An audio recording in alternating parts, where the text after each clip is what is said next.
Hi, I'm Jonathan Rogers, Game Director on Path of Exile 2, and welcome to GGG Live. Today we're going to show you an exclusive reveal for what's coming next for Path of Exile 2. Twitch drops are enabled on today's live stream, so you'll be able to claim your Verdant Wilds dodge roll effect by following the instructions below. Now today, it's finally time to show off a new class that we know everyone in the community's been waiting for. Yeah, it's on. So let's roll the trailer for Path of Exile 2, The Last of the Druids. Dude, they ain't fucking around, are they? They ain't fucking around. Wake up. Oh, shit. Dude, ass.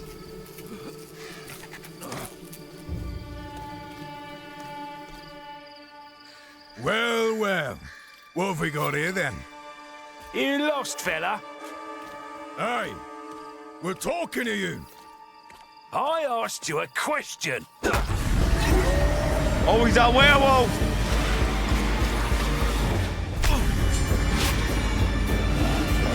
Nah. What's wrong with him?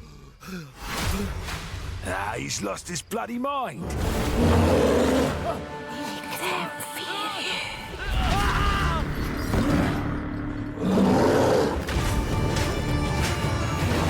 Okay.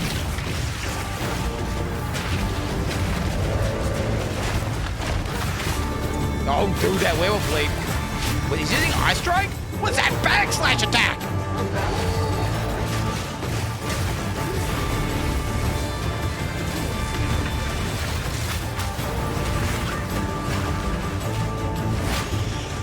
A dragon? A dragon? I wasn't expecting a fucking dragon. Oh shit, Game of Thrones style, baby.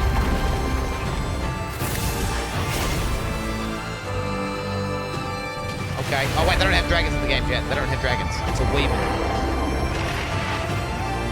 Chris Wilson banned dragons, right?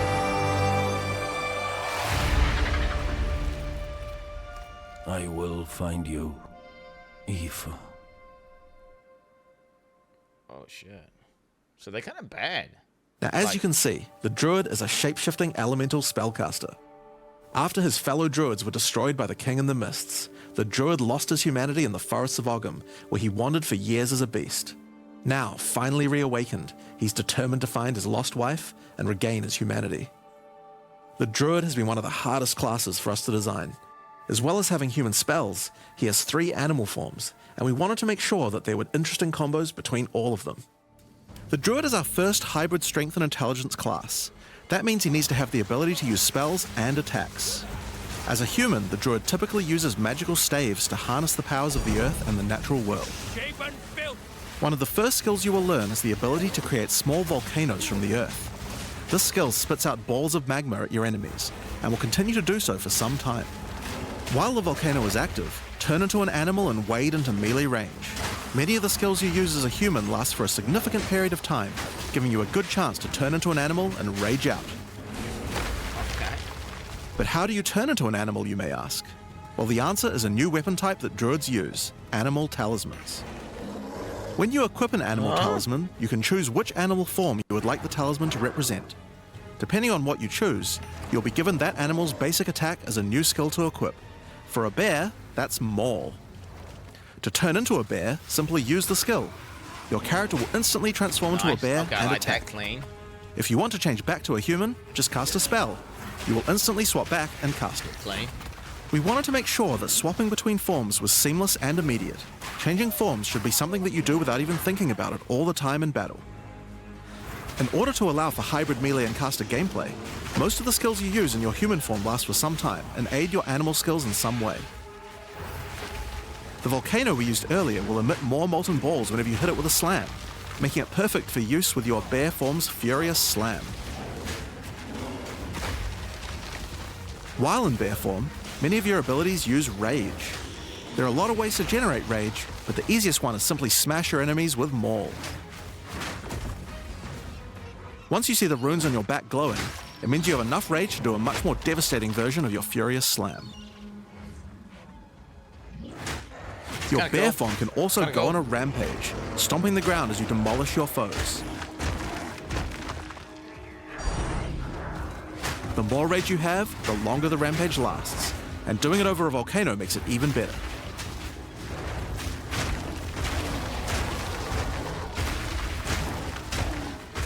As you consume rage, your bear form will generate endurance charges, and these can be used with skills like Ferocious Roar.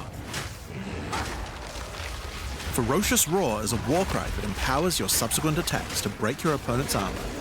The more endurance charges you have when you use it, the more empowered attacks you will gain. Did he just dash and But bear form? Ferocious Am I Roar tripping? has another special feature too. It's a meta gem that allows you to socket any Warcry gem from another class into it, giving you the ability to use these skills as a bear. I just watched this video. Use the Warrior's Infernal Cry skill to make your enemies explode.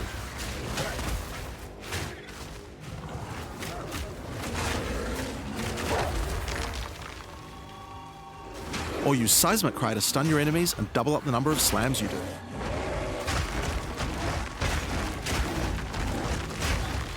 Dude, that rampage looks so OP. You can maintain that. You can even use it with Ancestral Call, a skill that turns you into the fire god Cow. Ever wondered what the Karui god of war would look like if he was a bear? Well, wait no longer. What the fuck is Finally, that? build up enough rage and you can use one of the bear's ultimate abilities, Walking Calamity. This skill summons a storm of fire around you for What some the time, while fuck? generating even more rage to power your other abilities. A true bear apocalypse. Now the bear is known for being a slower and more lumbering animal, with slower attacks and heavy slams. But what if you want to turn into something a little more nimble? Well, let's check out the second animal form for the druid, wolf form. Okay, here we go, boys. Here we go. For the wolf form, we wanted to go fast and furious. Dude, that Even was just sick. the wolf's basic attack will leap forward and rake his foes. After attacking, the wolf stands up on two legs, but after running for a short time, he goes back on all fours, allowing to move more quickly between packs of enemies. What is that dash? The wolf has a lot of cold attacks based on his association with the moon, and the first of these is Lunar Assault. It's great for freezing your enemies in place. After they're frozen, use your basic rake attack to knock shards of ice off your enemies, which land on the ground Dude, nearby ZDP and is explode. Bill.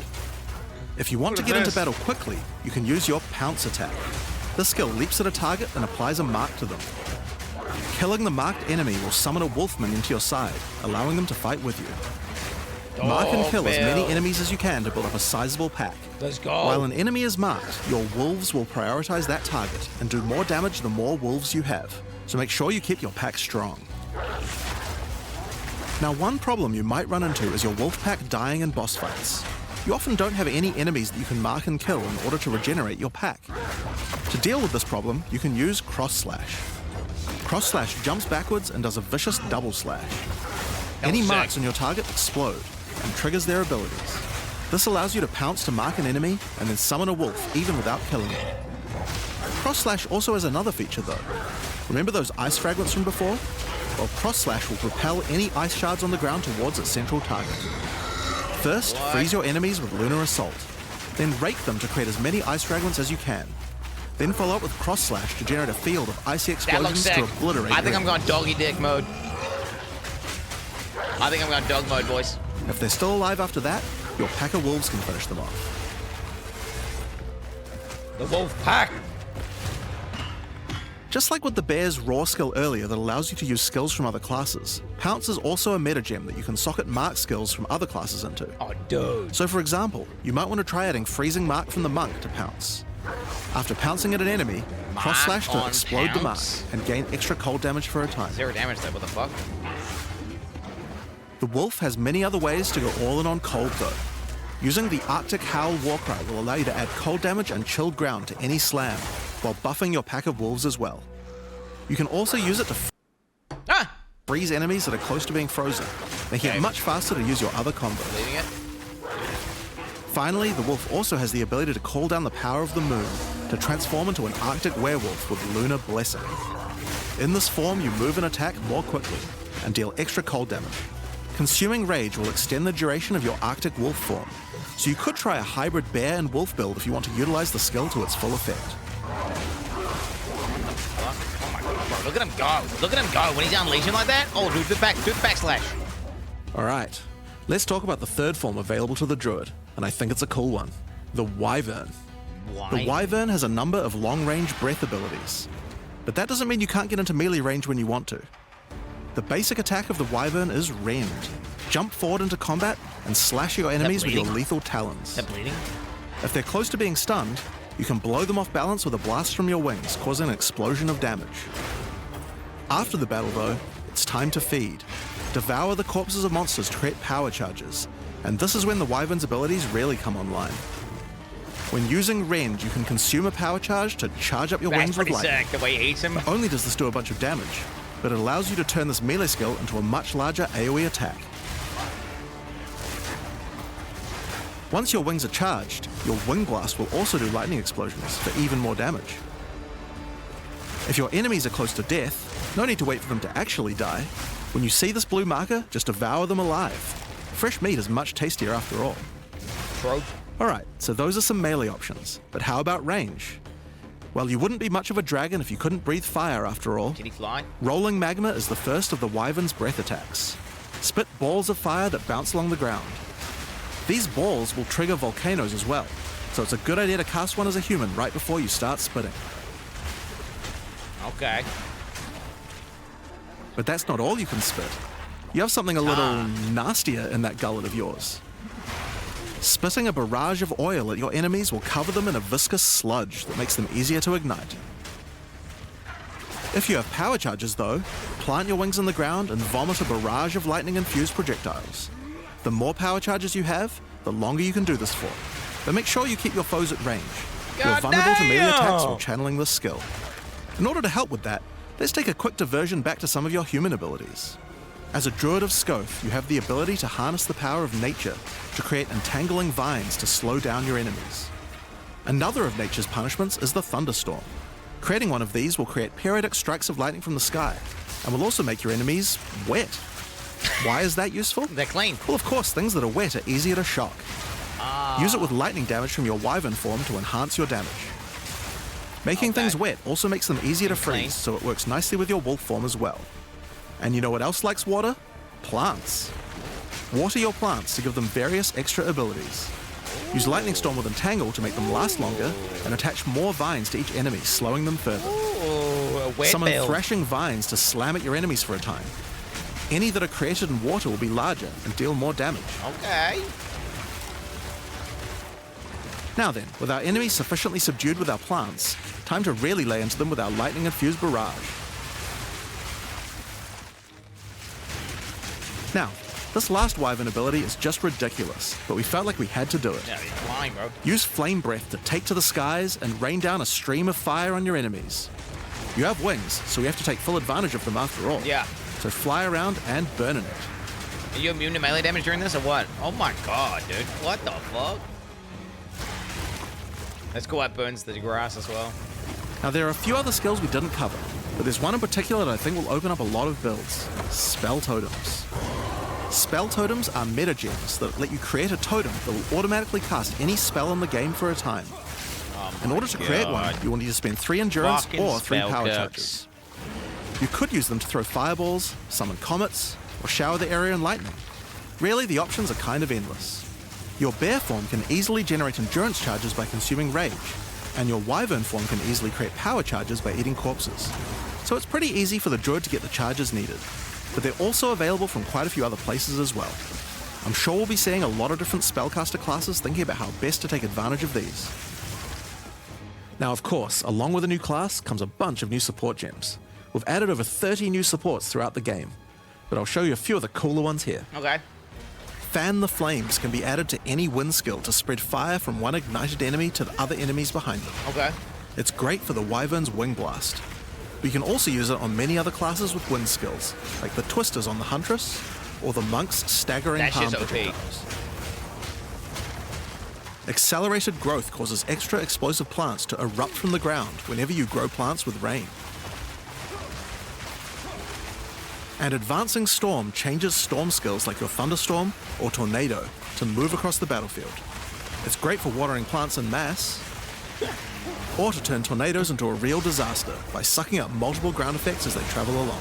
Oh shit. And the Sorceress might like to use it with Firestorm as well. Wait, it just moves along?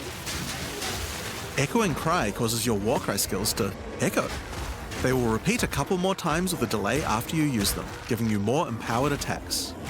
Use it for the Druid's animal form Warcries, or on the Warrior for a nice power boost. That seems overpowered. Grounding shocks causes monsters you shock to turn into living Tesla coils, arcing lightning to nearby enemies. You could use it with your empowered wings for an extra damage boost, but it's also great with any other shocking skill. Try it out with Lightning Spear. It obviously needed more AoE clear. There's a whole pile more, but we'll leave those for you to discover. Oh, good, dude. They better nerf that shit even harder. Now with a new class comes new Ascendancy classes. The Druid will have 2 options for now, with a third being released later. Oh. The first class is the Shaman. The Shaman channels nature's elemental fury and can harness rage as a spellcaster, unifying his animalistic and magical tendencies. By allocating Druidic Champion, you gain spell damage the angrier you are, and with Furious Wellspring, you generate rage continuously and can spend it to empower your spells. Dude, I gotta change this. With the knowledge of the Asmerian Change it now? Magi, the Shaman can harness untapped power from runes and idols.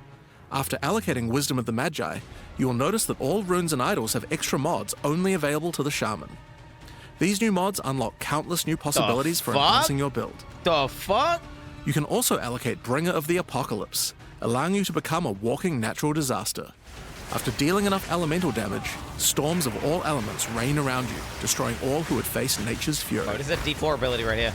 There are other abilities for the Shaman, but I'll just show a few from each class for now. Fuck. The other Druid Ascendancy is the Oracle. The Oracle perfected the power of foresight and utilizes this in combat to gain massive advantage. When taking Fateful Vision, you will see visions of your future self using specific skills. Don't they already have a If time you decide class? to follow this path by using the skill yourself, it will do significantly more damage.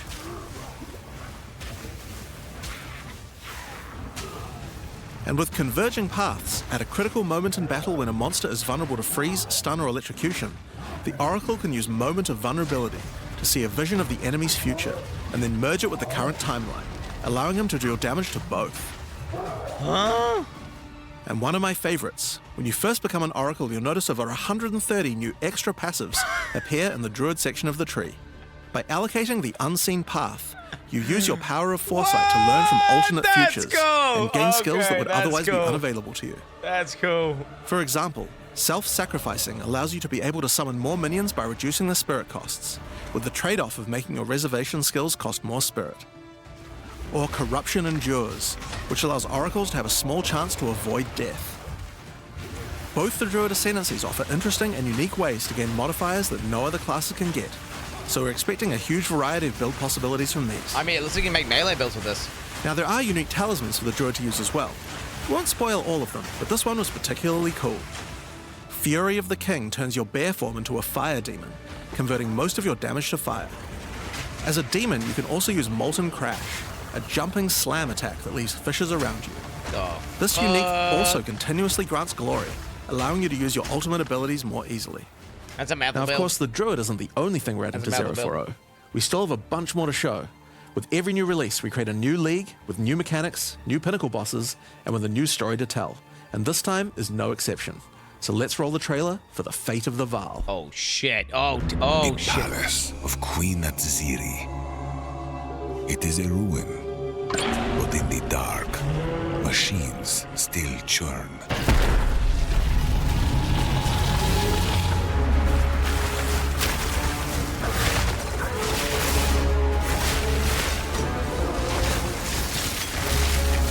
The temple has many functions, and with it, What the chance to fuck save the is Vaal. that? a gateway through time. That reminds me of Synthesis Lee. Travel into the past again and again. Alter the temple. Uncover its secrets. You will be rewarded for your sacrifice. And somewhere in the deepest chamber, my queen awaits. I beg of you, hear me. The beast cannot give you what you desire. Shit, this is what You she gets. may have studied it, Doriani, but you do not know it like I do. Oh shit. It adores me. Oh shit! Oh! Come now, give unto me your desire, At last, fulfill my soul. That's how she gets the extra titties. That's how she gets the extra titties. Oh my god. Oh my god, this is looking good. Hi, I'm Mark Roberts, Game Director on Path of Exile. In the Fate of the Vaal League, you will find remnants of the ancient Vaal civilization scattered throughout Rayclast. They seem to attract nearby creatures and affect them strangely.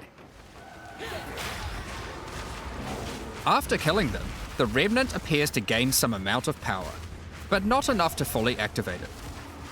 It seems you will need to find 5 more of these arcane devices, and sacrifice the monsters you find there to fully activate one. But things don't always go to plan. These devices are old, and sometimes infected by corruption. Twisted versions of ancient Vaal may emerge, and sometimes even stronger foes. On fully activating one of the devices, you finally discover its true purpose. A portal opens and takes you deep underground to a lost temple, once the home of Atziri, Queen of the Vaal. What treasures could still be inside? I think you're gonna want to find out. In front of the entrance is a console of some kind, and on activating it, you can see a map of the temple. Atziri's personal chambers are on the far side. Okay. But how could anyone get there? There are disconnected rooms, and the layout doesn't seem to make sense. And that's when you realize the purpose of the ancient devices scattered through Rayclast. The temple is powered by sacrifice. Oh, shit. And this energy can be used to modify the very structure of the temple itself. Each time you run the temple, you will be given 6 rooms that you can place, allowing you to craft your own dungeon to explore. Place paths to link up the dungeon, and place rooms beside them full of precious loot. Okay. After you are happy with your choices, open the temple I'm a game and designer discover the results of your efforts. Let's go. Each room contains different challenges along with its rewards. Oh my god. On entering a room, the doors will slam shut behind you, and you will need to face the encounter within. But choose wisely. It's important where you place the rooms to get maximum returns. For example, when placing a commander, you could just place it anywhere along an existing path, but a much better strategy is to place it next to a garrison of troops for him to command.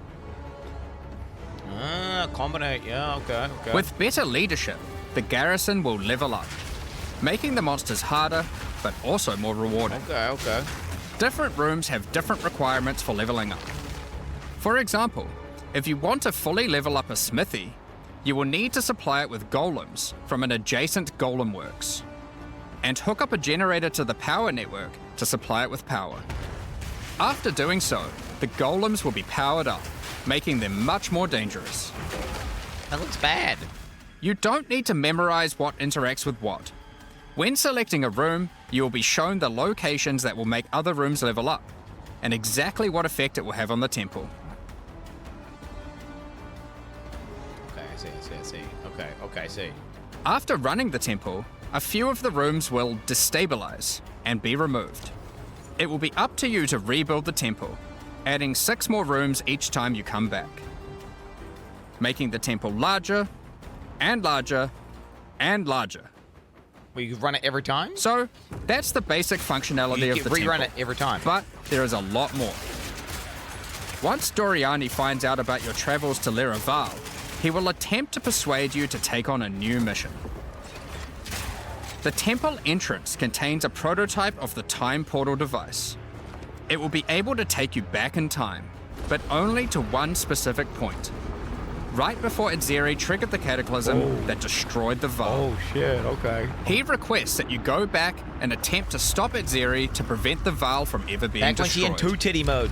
This is pre-4 titties. So you fight 2 titty at Siri. It's like a prequel boss fight. Oh shit. Atziri is on the far side of the temple, so you will need to expand the temple significantly to get to her.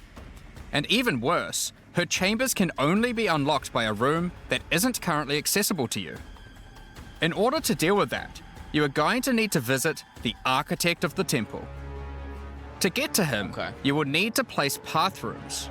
But while doing so, you will probably want to exploit some of the Vaal technology only available in the past. Okay. Once you can travel into the past, a whole new set of rooms are available to you, and they have some pretty insane rewards. At level 1, the Corruption Chamber can be used to corrupt a single item. Okay. But placing it next to a Thaumaturge to run the place, and a Sacrificial Chamber to provide soul energy, you'll be able to level it up. And it's worth it. What's that? What does that do? Because once you get the room to level 3, does that do? there are some very nice rewards to be Double had. corrupt?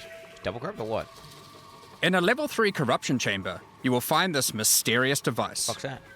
It has a slot to place an item, and it only accepts items that are already corrupted. What will happen to them? Huh? Triple corrupt?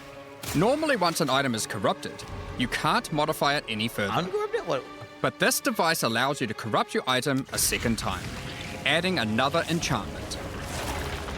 This has the capability to craft some very powerful items indeed. But be warned, the Vaal are all about taking risks in the pursuit of power. There is a 50% chance that the item will be destroyed. Okay. So that's kind of cool, because you have to land the first corruption first, and then you gamble on the second one. Each room has its own interesting mechanics That saves a bunch of time. and rewards when it levels up. Many of them contain bosses to fight, special drops, and in many cases, new crafting opportunities. 10 corruption, okay. There we go. For example, a level 3 alchemy lab has a nasty Vaal construct to fight. But if you can defeat it, you can find new corrupted soul cores. Like Guatalitzi's Thesis, which on boots allows you to sacrifice your life to run faster. Or Fuck is Sita that? Qualottl's Thesis, which on gloves will revive one of your minions whenever an offering expires. Get a Sacrificial Chamber to level 3, and you will need to face a Highborn Priest of Sacrifice. Defeat him to be able to further corrupt a Vaal unique, modifying it in unpredictable ways. Item ascension, right? One of the basically. mods of this unique will be removed and replaced with another random mod. Shit, the animation's sick. For example, Yeah. this Soul Mantle. It gives you an additional totem, but lowers your totem's life and Get rid curses of you the- when they I die. see, get rid of the downside. By using the machine, this could result in a terrible item if you remove the good mod, but also some amazing items if you replace the downside. Damn. Dude, Ziz is Kumi right Now, now. one extra thing to mention about these Vaal crafting machines. You don't have to take the items you want to craft into the temple. If you don't have the item you want to craft with you at the time, then clicking this button will allow you to create can a trade currency item instead, Wow. allowing you to do the craft And you sell later it, dude. or trade it if you want. Wow. Now, there are all sorts of interesting rooms you can find in the temple, but the last one I want to show you today is the Flesh Get Surgeon. fuck scammers. Get fuck scammers. That's just A fuck those Vaal scammers. Flesh Surgeon can be leveled up by placing him next to a high-level synth flesh lab.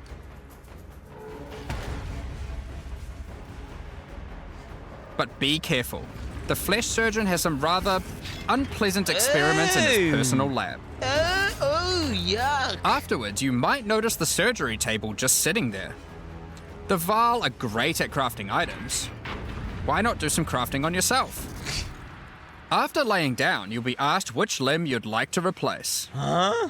Left arm, perhaps your right leg. Each limb can get a different set of random bonuses, so choose wisely. After getting up from the What the table, fuck? try out your new limb. Dude, Cyberpunk. It seems to work fine, and even perform better than your normal one. Now, there is just one thing with replacing body parts. If you die and are resurrected, your body will return to its natural state. You might need to return to the Hardcore. Vaal Surgeons if you want another robot arm, and maybe get a better one next time. Semi-hardcore for softcore players. Some rooms, like the Commander, can give you a new type of reward. Medallions that can be used to manipulate the temple in other ways. Using a Quipolatl's medallion will allow you to artificially boost a room, even if it doesn't meet the normal requirements to level up. Okay. And a Huatalotli's medallion will stop rooms from destabilizing when you complete a temple. allowing you to guarantee Protect getting it. a reward a second time. Okay, nice. Great if you want to stock up on double corrupts. Yeah. Now, with all that aside, time to face the Architect, and you will be in for a fight. The fuck is this? Oh my god, bro, what the fuck is that? Once defeated, you will find another console that can be used to modify the temple. But this one is special. It allows you to place new types of rooms with specific rewards. There are rooms with specific uniques, special runes, and currency. But also a few other, more niche crafting experiments. Like this one, that can extract the soccer balls back out of an item, at the cost of destroying it. Now, something really important is every league we release a significant amount of content for the in-game. In order to make sure that the Fate of the Vaal works well for late-game players, we've added many mechanics to make sure that you can scale the difficulty and rewards to match. Getting some rooms to level 3 adds extra mods to the entire dungeon, and these stack with each other. So in endgame, when you can get some really big temples, you can generate a Not challenge that 17 can mods even though, match right? the strongest of characters. Oh, not even. We also start to introduce ways to store up energy for the temple, allowing you to save up many runs so you can do them later at your leisure. Okay, I like that, and I not like that. interrupt your mapping too often. Okay, yeah. Cool. Now, in each league, it's important that we have a new pinnacle boss to test your character's oh, might. shit, yeah, I need that. In the Fate of the Vaal, you will get to face Adzeri while she was at the peak of her power. Oh my god. One of the rewards you Oh my will gain God. by defeating the Architect is the ability to place the Royal Access Chamber. Once connected to your temple, you can visit it to finally reach the Queen of the Vaal herself. Static? No mods? This fight takes place at a Static. critical moment in history, Static. right as Adzeri communes with the beast's power and takes her true Oh corrupted form. My god! Now, we are not going to show you the whole fight, but we will tempt you with one of the rewards. This is Adzeri's rule. This staff gives additional levels to all of your corrupted gems and lets you trade life for extra damage. But in addition to that, while using the staff, mirrors of refraction will constantly appear on the battlefield. Any projectile you fire at these will split into a nova, and they can chain from one to the other. What the So, fuck? that's the Fate of the Vaal League. But we are also bringing the previous league, Rise of the Abyssal, into the core game, Okay, nice. along with a few changes. Yeah, to endgame. Now, for those of you who haven't seen what happens when a league is over, it's important to understand that you will not be seeing abysses in every area anymore. Rise of the Abyssal is now one of the league mechanics that can show up randomly in endgame. If you want to specialize in running abysses, there is now a tablet that will allow you to add them to any map you run. You can also craft the tablet to add abyss-specific mods to enhance how they function. Now that Abyss is core, it also needs its own Atlas tree. You can gain your first points by completing an Abyss, Don't like this. but there are more available for doing depths and killing certain bosses. And there are a bunch of different options. They fix the fucking You bosses? might just want more monsters and bosses. But you can also make finishing an Abyss have a chance to overrun a nearby map with the Abyssal. Or make your Waystone modifiers also apply to Abyssal depths. You could specialize in the interaction with other leagues, or specialize in a specific Abyssal faction. One of the important elements that we have heard loud and clear is that needing to do Abyss crafting on Waystones is quite annoying. Dog shit. So, we have removed that. Nice. W? In fact, we have removed instilling from Waystones as well. W? This mechanic felt mandatory on maps because it boosted the value of all other content. But it was both annoying to do and resulted in a lot of visual clutter. It was dog shit gameplay. Instead, we are bringing back some of that power on tablets, which you don't need to craft nearly as often, since they last for 10 maps each. Chat. Once you defeat the Arbiter of Ash, you will be able to upgrade tablets to a What's that? rare with 4 mods using regular currency. Even this isn't enough to fully bring back the power you could have gotten from instilling, so we have also buffed the bonuses that tablets give.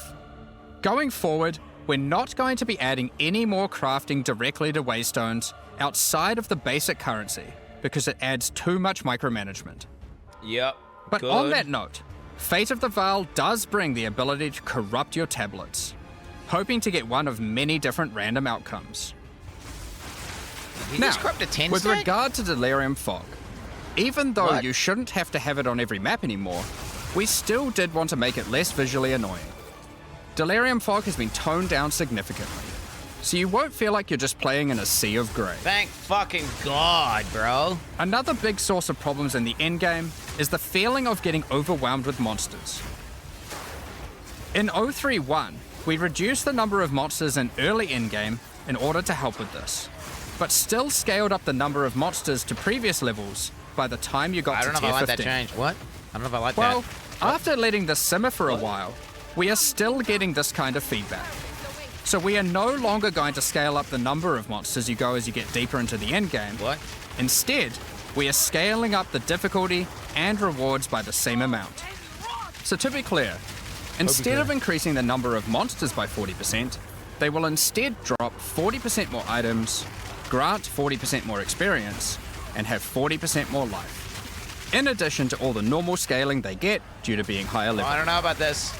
This only applies to regular monsters, not bosses. Okay.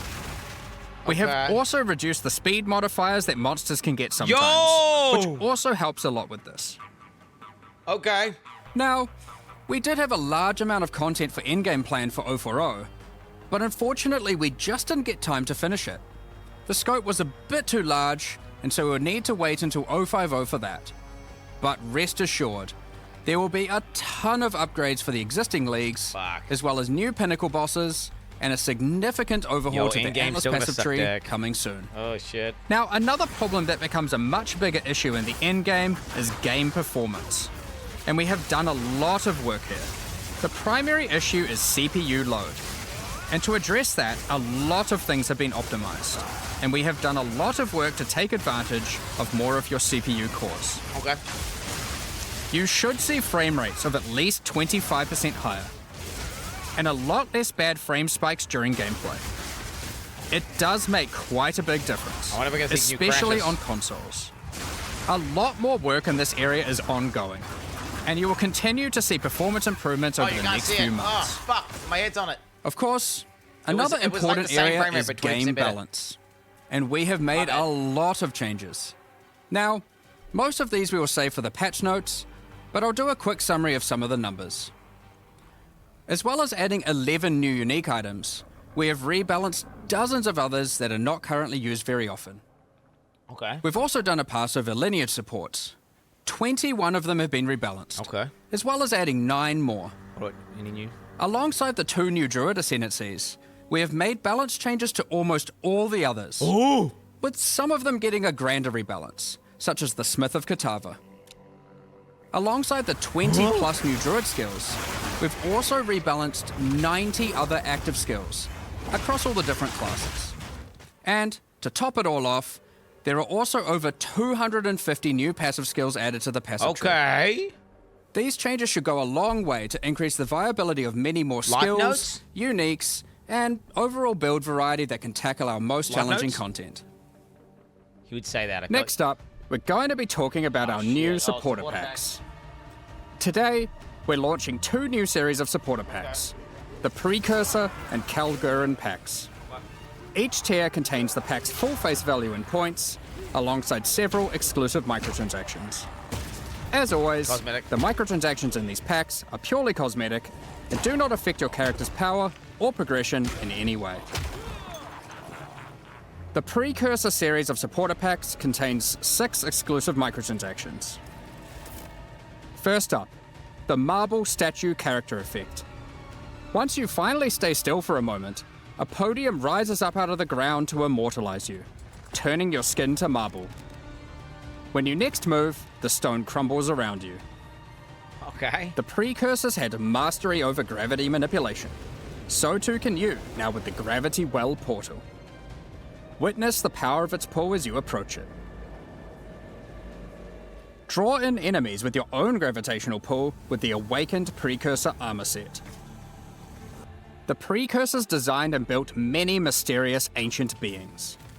This one used to serve as a scout that would patrol and tase intruders. Why salvage gear yourself when the Master of the Forge can do it for you? Yeah, that's gonna go. Molten I like gold that. spills out as the Forge Master breaks down your items. Let's go. The relic of the Precursor's map device is a mysterious machine that sits atop ancient colossal statues. Ooh. It keeps track of the number of charges consumed on your Precursor tablets used in the device. The Kalguran Pack series also contains 6 exclusive microtransactions. Those level ups The never work. Kalgurans had astounding skill in astronomy, being able to track They cosmic never work. events with absolute precision. It's never Harnessing loaded. that skill, with the Astronomer's level always up in biz. effect equipped, you too can now see exactly how long it took you to level up as it outputs the time in That's chat. fucking cool. The time That's taken cool. to reach your last 3 levels is also displayed on the item, so you can link it when you have a time Oh you're proud shit, of. yo, that's cool. Crush unique enemies by unleashing the wrath of the lost Kalguran fleet, led formerly by Captain Heartland himself. A Kalguran seafarer needs armor fit for the treacherous seas of Rayclast. Okay. This set has you covered with the classic tricorn Pig leg. and, of course, a pig leg. The Lost Treasure weapon skins top off your appearance of a true raider of the seas. These gilded weapons can be applied to wands, two-hand maces, and shields. After a Fucking long gun. day of plundering loot, retreat to the Kraken's Cove hideout, a home of some of the most deadly ocean-dwelling creatures in Rayclast. Many ships have met their demise here. What better to accompany you in Kraken's Cove than a kraken itself? Replace your stash with a dormant kraken waiting for its prey. As you approach, it will awaken and Ew. terrify both you and any guests in your The hideout. fuck is that? Alongside this, an extra stash skin item will be granted to you, and when placed, will automatically open to any stash tab set with the currency affinity, to help having to navigate through your tabs. Huh? Additionally, Wait, that's any kinda cool. microtransactions from the Pay supporter to win. packs will be Pay to made win. available for use in Path of Exile 1. Yo, pay to win. Thank you very Better much win. for all your ongoing support. We're just about to start the Q&A with Ziggy D.